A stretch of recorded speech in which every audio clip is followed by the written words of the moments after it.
Ngayong araw po ng linggo, nandito tayo at gagawa na naman po tayo ng sapatos. Meron po tayong tinuturuang gumawa ng sapatos. Ayan, si pare ko.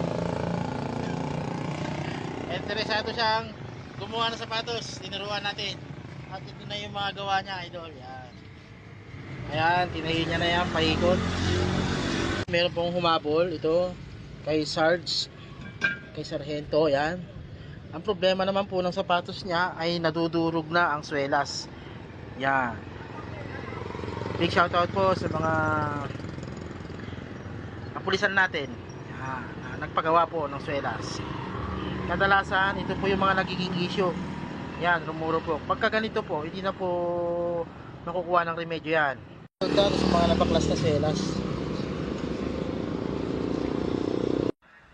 At yun na nga, unang proseso ng pagsuswelas natin ay liliyain natin ang bawat espasyo.